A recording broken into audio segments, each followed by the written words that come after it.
영어의 문장을 보는 방법에 있어서 여러 가지가 있지만 그 품사 단위로 보는 것이 아니라 좀 더 효율적이고 뇌과학적인 5가지 구성 요소를 저희가 소개받았습니다.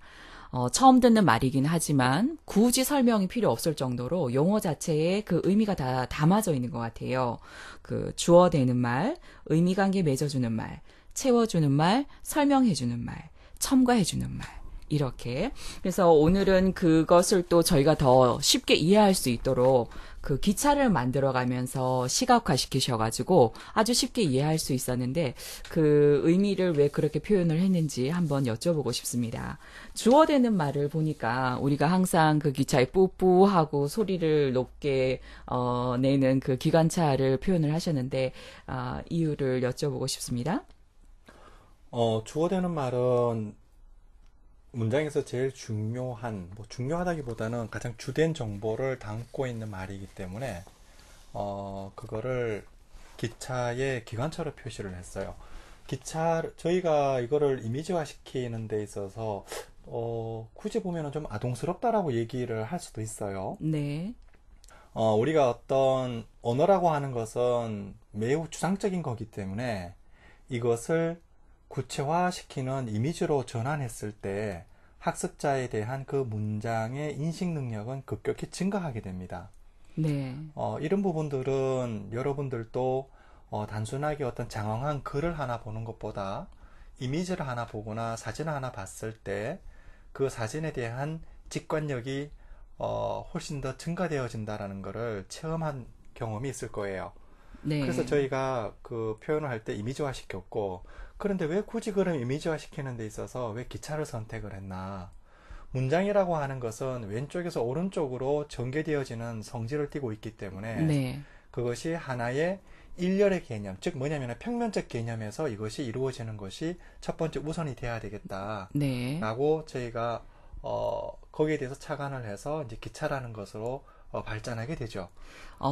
그 시각화를, 문장을 시각화 시켜 놓으신 분은 사실은 아이독해 뿐만 아니고 굉장히 많이 표현이 됐었거든요. 뭐 원숭이 꼬리도 하고 사실 기차를 표현하신 분들도 계세요. 근데 그 이미지를 잘못 시키면 학습자에게는 외면을 당하시는 것도 각오를 하셔야 될 텐데 오늘 잘 풀어주지 않으시면 아마 그건 좀 외면을 당하실 텐데 각오는 되어 있으신가요? 아, 예, 뭐, 각오해야죠. 욕먹을 각오를. 뭐든지 네. 간에. 그 억지로 이렇게 껴 맞추는 거 저희 너무 싫어합니다. 네, 문제는, 그것이 인위적이고 만약에, 어, 뭔가 좀 부적합한 내용들을 저희가 사용했다라면, 문제가 되겠죠. 저희 이론에 있어서 특허받은 내용 중에 하나가, 그러한 논리적 것을 기반으로 해서 이런 구체화된 어, 문장을 이미지화시킨 것에 대한 그 독창적인 부분도 고려되어져서 저희가 특허를 받게 됐던 것이고요. 뭐 오늘 거기에 네. 대해서는 하여튼 명쾌하게 한번 설명해 예, 보도록 하겠습니다. 아무래도 제가, 학습자를 대변을 해서 오늘은 조금 좀 날카롭고 예리하게 좀 질문을 드려서 조금 마음이 상하시더라도 이해를 해주시고요. 그러면은 하나하나 5가지 의미 요소를 이미지화 시킨 것을 풀어보도록 하겠습니다. 그 주어되는 말은 일단 그 기관차를 표현을 하셨는데 아까도 설명했듯이 항상 앞머리에 있다라고 말씀하셨거든요. 그러면 문장에서 주어는 중간에 오는 경우, 뒤에 오는 경우는 없나요? 문장에 확장되거나 그럴 적에는 뒤에 나타날 수도 있어요. 그런데 우리가 학습을 시작을 할 적에는 가장 일반화되어진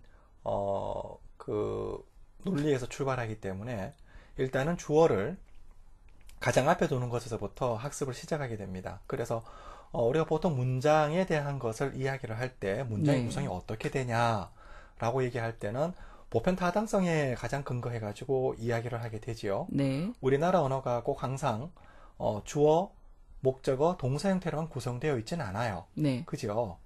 그런데 그 대표성을 가지고 얘기할 적에는 항상 주어가 제일 앞에 오죠. 아, 그렇군요. 기차에서 기관차는 엔진과 그다음에 그 기차를 운행하시는 기관장님께서 타시는 아주 중요한 부분이거든요. 그래서 만약에 이 부분이 고장이 나게 되면은 기차는 운행이 안 되거나 아니면 목적지를 다른 곳으로 가거나 하는데 굉장히 중요한 역할을 하는데 문장에서도 그럼 주어가 바로 그런 역할을 하는 건가요? 일단 자리 개념이 일단 제일 중요하죠. 네네. 네. 자리 개념에 있어서 그 기관차로 표현을 하셔서, 항상 그 앞머리에 거의 그 대부분 앞머리에 위치한다. 그래서 기차로 따지면 기관차, 주어되는 말은 기관차. 네, 영어하고 한국어에 있어가지고 대표성을 가지고 본다라 그러면은 가장 공통적인 거는 두 언어 자체가 가장 먼저 인식하는 거는 주어다라는 거예요. 그죠? 네네. 예, 그래서 어떤 문장이 주어질 때 그 문장에서의 가장 주된 정보를 담고 있는 게 주어에 응축되기 때문에 그렇다라고 볼 수 있겠죠. 네네. 좋습니다. 그럼 주어되는 말은 이제부터 기차의 기관차로 표현을 해보도록 하겠습니다. 의미관계 맺어주는 말은, 양쪽에 마치 팔을 벌리고 있는 듯한 그런 느낌이거든요. 요거는 어떻게 해서 이렇게 표현을 하셨나요? 기차를 보게 되면은 우리가 이제 기관차가 있고 뒤에 이제 객차나 화차가 연결이 되게 되는데요. 네네. 그 객차와 하차와 두 개가 연결이 되어질 때는 반드시 그 고리에 의해서 연결이 되어져요. 예, 예. 이 고리라고 하는 것은 두 개가 연결되어 줄 수 있는 하나의 매개체 역할을 하게 되는데 네. 언어에도 각각의 단어나 구나 아니면은 절이 이 서로가 연결되어 줄 수 있도록 그렇게 연결해 주는 하나의 매개체가 존재해요. 네. 그 매개체를 표현을 할 때 그 고리를 대표성을 지녔고 그 고리로 그러면은 영어에 사용되는 거는 몇 가지로 볼 수 있겠냐. 대표적으로는 이제 동사가 존재하고요. 네. 왜냐하면은 만약에 I like you라고 했을 적에 내가 나하고 당신에 대한 그러한 의미 관계는 좋아한다라는 걸로 되어 있다라는 거죠. 네. 근데 만약 거기에 hate가 들어가거나 dislike가 들어가게 되면 의미가 완전히 달라지게 되는 겁니다. 그죠? 네. 그 다음에 두 번째는 우리나라 언어 한국어에는 존재하지 않지만은 영어에는 존재하는 그 전치사가 있습니다. 네, 네. 물론 저희가 앞으로 이제 이번 가을에 발간될 그 전치사 코드에서 아주 세부적인 내용이 나올 거고, 그 다음에 이제 기초 1, 2권에서는 저희가 아이도케에서는 아이도케에 번역하는 그 내용에서만 자세하게 설명되겠습니다만은, 네. 두 번째가 이제 전치사가 돼요.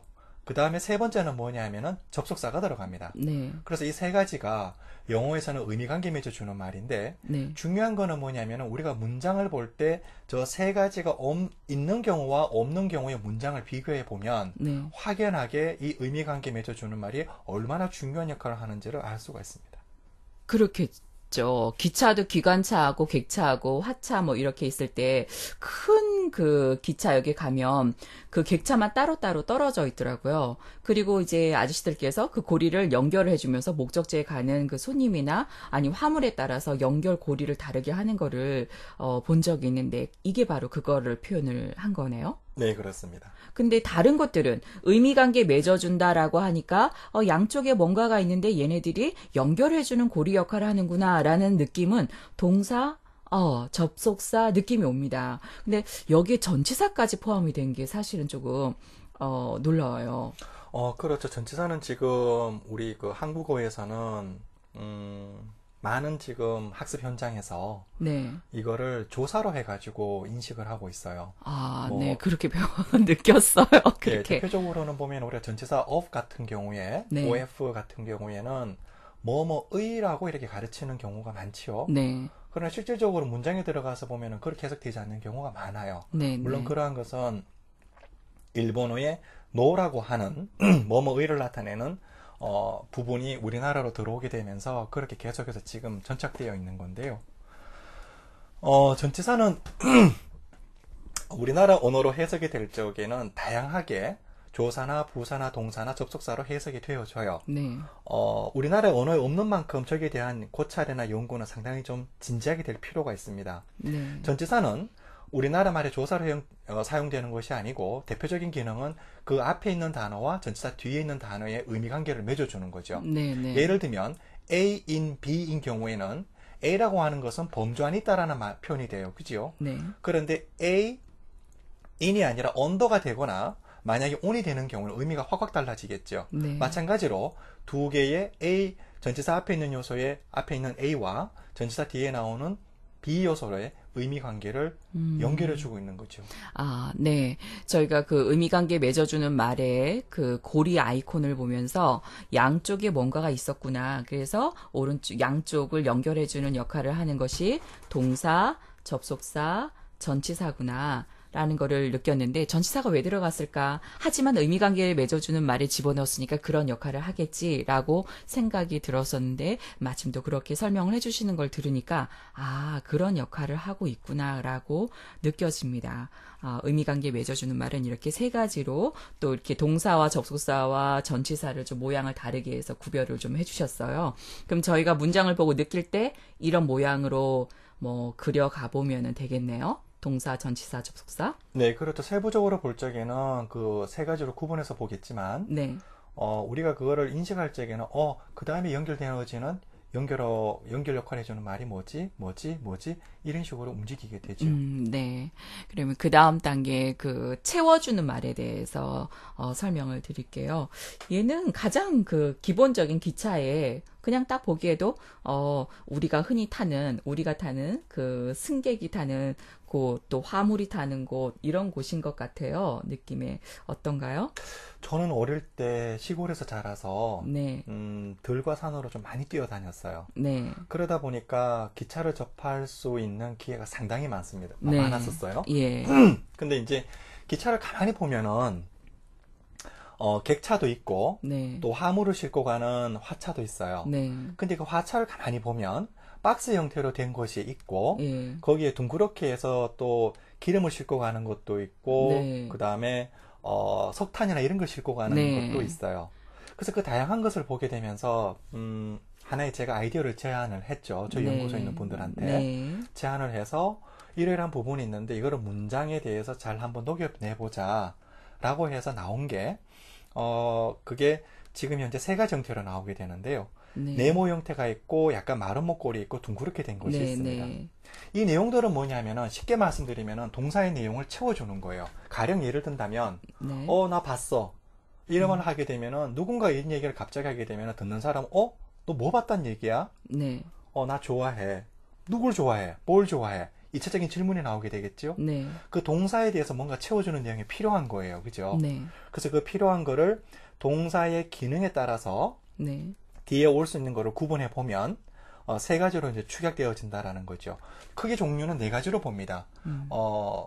첫 번째는 간접 목적어, 직접 목적어가 될 수 있을 거고요. 네. 그 다음에 세 번째는 주격 보호, 목적격 보호가 됩니다. 그런데 보호의 성질은 같이 띄고 있기 때문에 그것들은 저렇게 동그랗게 반달 모양 형태가 되어 있고요. 네. 그 다음에 직접 목적어는 우리가 목적어라고 하는 것 자체들은 다 직접 목적어예요. 네. 그래서 그 녀석들 같은 경우는 네모 형태로 되어 있고 네. 그 다음에 우리나라 말로 누구에게 어떤 행위를 했을 적에 그 수용자를 표현해주는 간접 목적 같은 경우에는 마른 목걸로 형태로 되어 있습니다. 그렇게 해서 제가 세 가지로 표현했어요.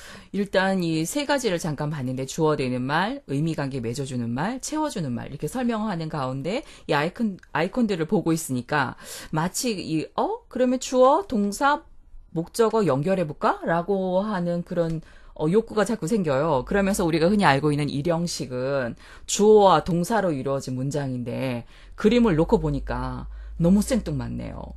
그렇죠. 그러니까 왠지 어색한 문장, 완벽하지 않은 문장 이런 느낌이 지금 이 그림 속에서 느껴져요.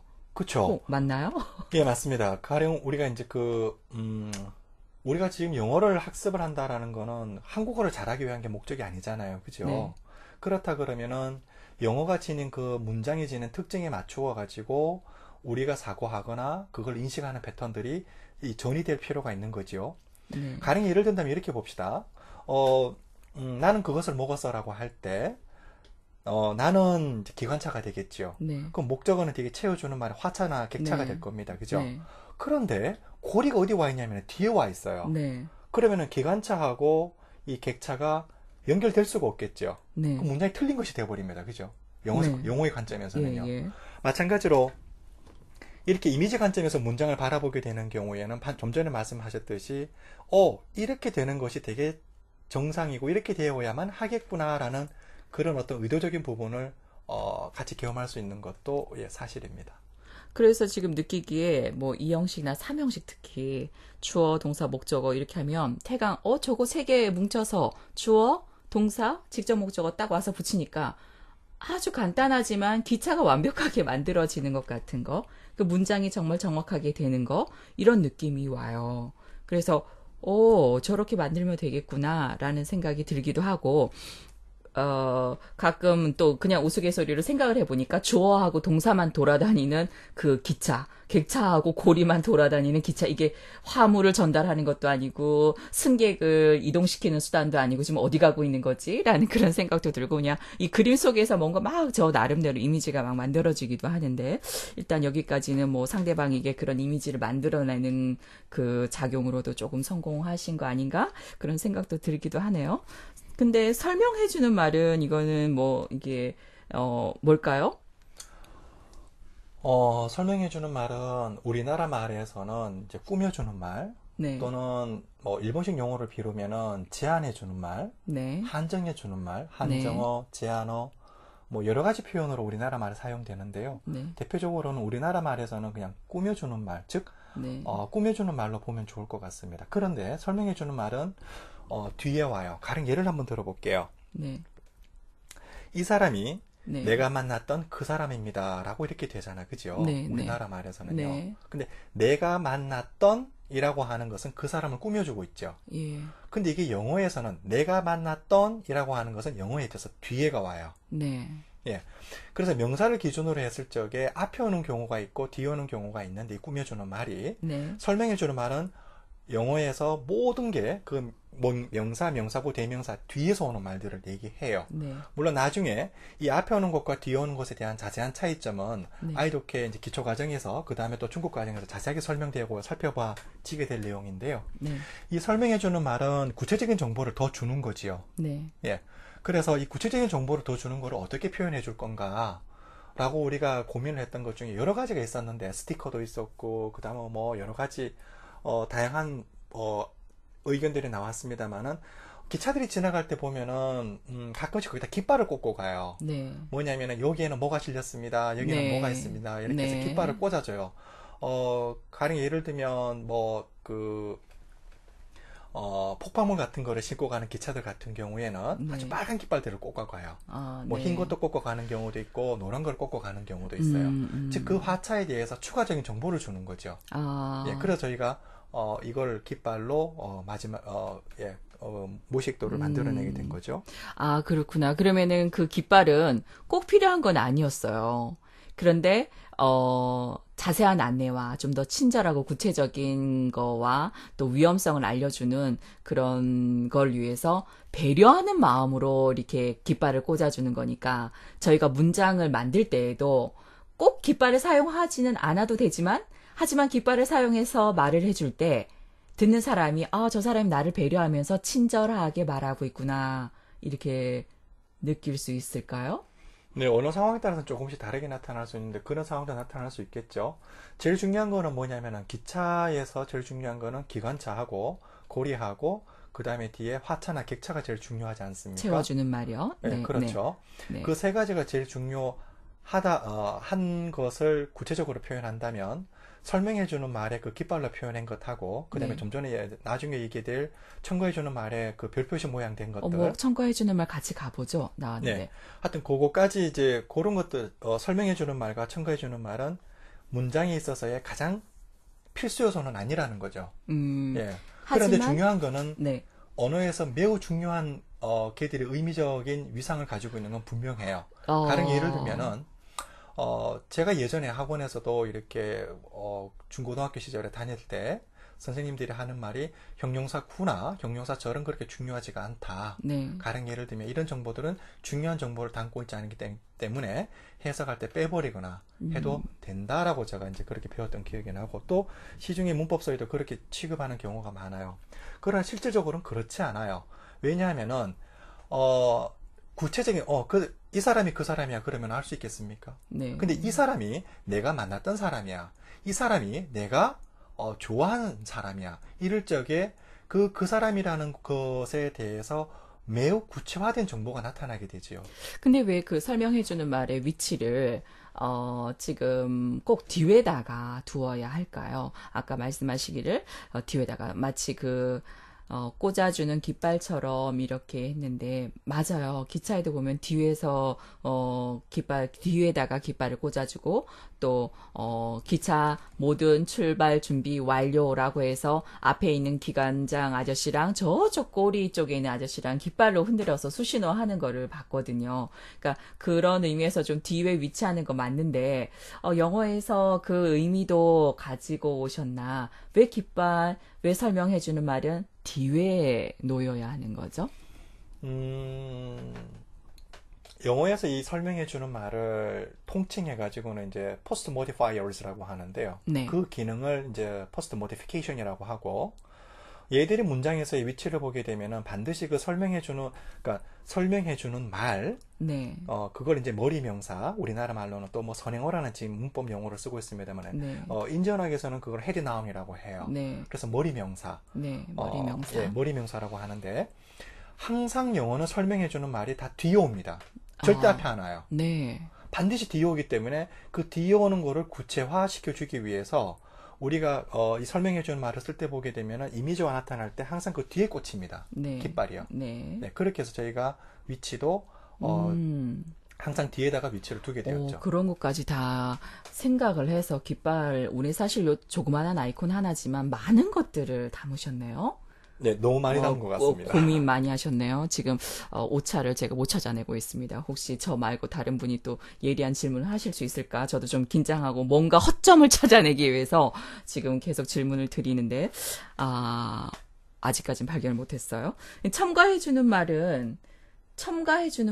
아까 설명해주는 말 꼭 필요한 거 아닌 것 같다. 하지만은, 그 설명해주는 말이 얼마나 중요한 기능 역할을 하는지 또 알 수 있었는데, 설명해주는 말보다 사실은 첨가해주는 말이 더 용어상 느낌에, 꼭 써도 안 되는, 쓰지 않아도 되는 말처럼 느껴지거든요. 네.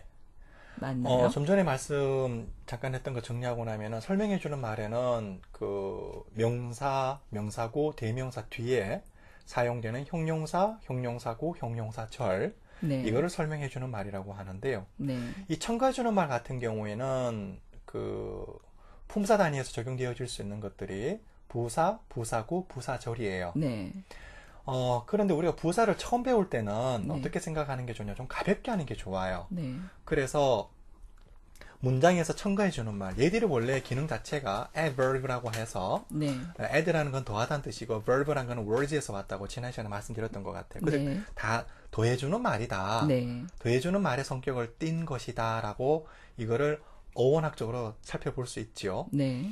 그런데 얘들을 단순하게 보게 되면 더해줄 수 있는 말은 문장의 비중을 봤을 적에는 필수 기능 요소들을 보게 되면은 비중은 되게 작지요. 네. 그렇기 때문에 부사라고 쓸 수 있겠습니다만은, 부사를 첫 번째 접근해 갈 적에는 단순하게. 그런데 이게, 영어가 마무리되어 있는 시점이나 영어를 좀 더 잘하고자 하는 고급 영어 단계에서는 부사가 엄청 중요해요. 네. 지금 말씀하시는 느낌이 팍팍 와요.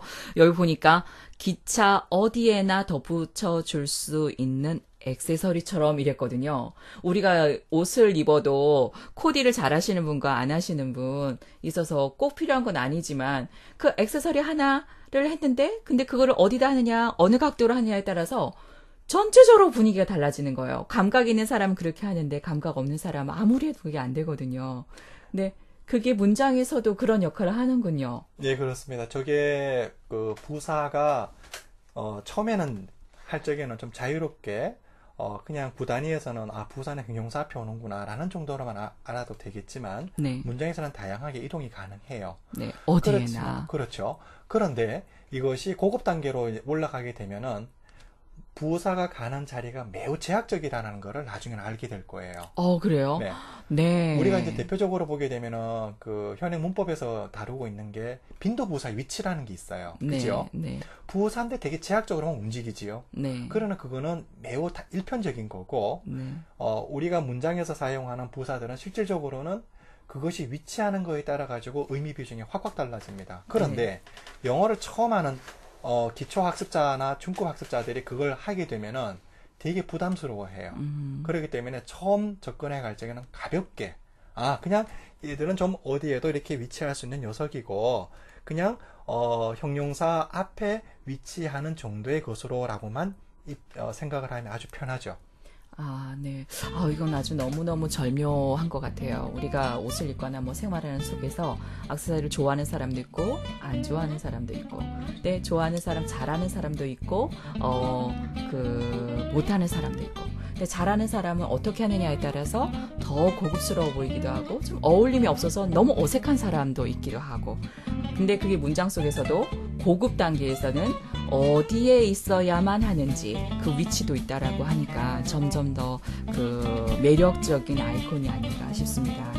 오늘 5가지 구성 요소로 줄여주시고 또 그 용어도 훨씬 더 우리가 쉽게 이해할 수 있게 그 용어 속에서 의미까지 녹아드는 주어되는 말, 의미관계 맺어주는 말, 채워주는 말, 설명해주는 말, 첨가해주는 말로 이렇게 용어까지 정리하면서 시각화시켜 주신 이 기차의 모습들이 너무 절묘했습니다. 그래서 다음 빨리 지금 이거 끝내고 문장을 다 기차를 그려보고 싶은 마음이 들어요.